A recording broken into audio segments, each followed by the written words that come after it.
Hi മക്കളെ, അങ്ങനെ 25-ാം തീയതിയാണ് നമ്മുടെ 9ാം ക്ലാസ്സിൻ്റെ കെമിസ്ട്രി എക്സാം വരാൻ പോകുന്നില്ലേ. അപ്പോൾ ഇതുവരെയുള്ള പരീക്ഷകളൊക്കെ നിങ്ങൾ അടിപൊളിയായിട്ട് തന്നെ എഴുതിയിട്ടുണ്ട്. നമ്മൾ പ്രതീക്ഷിച്ച പോലെ കഷ്ടപ്പാടുകളൊന്നും ഇല്ലാണ്ട് തന്നെ ഈസി ആയിട്ടുള്ള ഒരു ക്വസ്റ്റ്യൻ പേപ്പർ ആയിരുന്നു. നന്നായിട്ട് തന്നെ നിങ്ങൾക്ക് എഴുതാൻ സാധിച്ചിട്ടുണ്ട്. അപ്പോൾ ഇനി നമ്മുടെ കെമിസ്ട്രിയെ പറ്റി നമുക്കൊന്ന് ചിന്തിച്ച് നോക്കാമല്ലേ. അപ്പോൾ പുതിയ സിലബസ് വന്നപ്പോൾ നമുക്കറിയാം 8 ചാപ്റ്ററാണ് നമുക്ക് കെമിസ്ട്രിയിൽ പഠിക്കാനുള്ളത്. ഇതിൽ ഓരോ ചാപ്റ്ററും ഒന്നിനൊന്നിനൊന്നിന് ടഫായിട്ടുള്ള ചാപ്റ്റേഴ്സാണ്.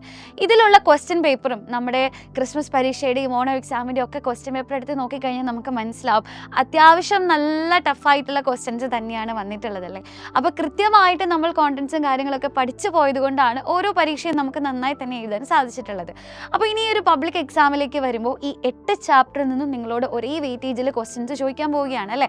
അപ്പോൾ എല്ലാ ചാപ്റ്റേഴ്സിനും ഒരേപോലെ തന്നെയാണ് നമ്മൾ ഇമ്പോർട്ടൻസ് കൊടുത്ത് പഠിക്കേണ്ടതും. അപ്പോൾ ഈ വളരെ കുറഞ്ഞ സമയം കൊണ്ട് ഈ 8 ചാപ്റ്റേഴ്സിൽ നിന്നും എന്തെല്ലാം കാര്യങ്ങളാണ് നമുക്ക് പഠിക്കാനുള്ളത് അല്ലേ. അതിലെ കോണ്ടൻസ് പഠിക്കണം, അതിൻ്റെ ക്വസ്റ്റ്യൻസ് ചെയ്യണം, ഒരുപാട് ആപ്ലിക്കേഷൻ ലെവലുള്ള ക്വസ്റ്റ്യൻസ് ചെയ്യണം, മാക്സിമം നമ്മൾ പ്രാക്ടീസ് ചെയ്യണം, പിന്നെ നമ്മൾ റിവൈസ് ചെയ്യണം അല്ലേ. അപ്പോൾ ഇനി മുൻപിലുള്ള സമയങ്ങളെ കൃത്യമായിട്ട് വിനിയോഗിച്ചാൽ മാത്രമേ നമുക്ക് ഈ ഒരു പബ്ലിക് എക്സാമിൽ കെമിസ്ട്രിയിലും ഫുൾ മാർക്ക് എന്ന് പറയുന്ന ലക്ഷ്യത്തിലേക്ക് എത്താനായിട്ട് സാധിക്കുകയുള്ളൂ. അപ്പോൾ നമ്മുടെ സൈലത്തിൻ്റെ കുട്ടികളാണെങ്കിൽ എല്ലാവരും തന്നെ ഒരേപോലെ ഫുൾ മാർക്ക് തന്നെ വാങ്ങണം എന്നുള്ളതാണ് മിസ്സിൻ്റെ ഷെഫിക് സാറിൻ്റെ ഒക്കെ ആഗ്രഹം എന്ന് പറയുന്നത്. സോ നിങ്ങൾക്ക് വേണ്ടി ഇനിയുള്ള ദിവസങ്ങളിൽ എങ്ങനെയാണ് നമ്മൾ പഠിക്കാൻ പോകുന്നത്, എന്താണ് നമ്മുടെ സ്ട്രാറ്റജി എന്നുള്ള എല്ലാ കാര്യങ്ങളും പറഞ്ഞു തരാൻ ഒരു മെഗാ ലോഞ്ചുമായിട്ട് ഇന്ന് വൈകിട്ട് കൃത്യം 7:30 ആകുമ്പോൾ ഞാനും ഷെഫിക് സാറും നിങ്ങളുടെ അടുത്തേക്ക് എത്തുന്നുണ്ട്.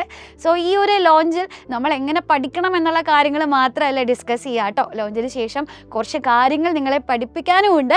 സോ എന്തൊക്കെയാണ് നമ്മൾ ഇനിയുള്ള നമ്മുടെ സ്ട്രാറ്റജി, എന്താണ് നമ്മുടെ പ്ലാൻ, എങ്ങനെയാണ് 40 ഔട്ട് ഓഫ് 40ലേക്ക് നമ്മൾ എത്താൻ പോകുന്നത്, ഈ ഒരു കാര്യങ്ങളൊക്കെ ഈ ഒരു മെഗാ ലോഞ്ചിൽ നമ്മൾ ഡിസ്കസ് ചെയ്യും. അപ്പോൾ ആ ഒരു ലോഞ്ചും അതിനുശേഷമുള്ള ക്ലാസ്സും എൻ്റെ കുഞ്ഞുങ്ങൾ ആരും മിസ് ചെയ്യരുത്. പിന്നെ അതേപോലെ തന്നെ ഒരു കാര്യം കൂടെ എനിക്ക് നിങ്ങളോട് പറയാനുണ്ട്. അപ്പോൾ ഇനി അങ്ങോട്ടുള്ള ദിവസങ്ങളിൽ നമ്മൾ കെമിസ്ട്രി റിലേറ്റഡ് ആയിട്ടുള്ള ഒരുപാട് ഷോർട്സും വീഡിയോസും ഒക്കെ നമ്മുടെ ചാനലിൽ അപ്ലോഡ് ചെയ്യും. അതുകൊണ്ട് തന്നെ എൻ്റെ കുഞ്ഞുങ്ങൾ എല്ലാവരും കണ്ടിന്യൂസ്ലി നമ്മുടെ ചാനൽ റെഫർ ചെയ്തുകൊണ്ടിരിക്കുക. ഒരു ഗുഡ് സ്റ്റുഡൻ്റ് എന്ന് പറയുന്നത് അവൻ്റെ മുൻപിലുള്ള ഓപ്പർച്യൂണിറ്റീസിനെ, അവൻ്റെ മുമ്പിലുള്ള ടീച്ചറെ മാക്സിമം എക്സ്പ്ലോയിറ്റ് ചെയ്യുന്ന ആളാണെന്ന് എപ്പോഴും ഞാൻ നിങ്ങളോട് പറയാറുണ്ടല്ലേ. സോ ഇനി കെമിസ്ട്രിയെ എക്സ്പ്ലോയിറ്റ് ചെയ്യാനുള്ള സമയമാണ് നിങ്ങളുടെ മുമ്പിലുള്ളത്. നമുക്ക് ഒന്നിച്ച് പഠിച്ച കെമിസ്ട്രി പരീക്ഷയ്ക്ക് ഫുൾ മാർക്കിലേക്ക് നമുക്ക് എത്തണം. All the best.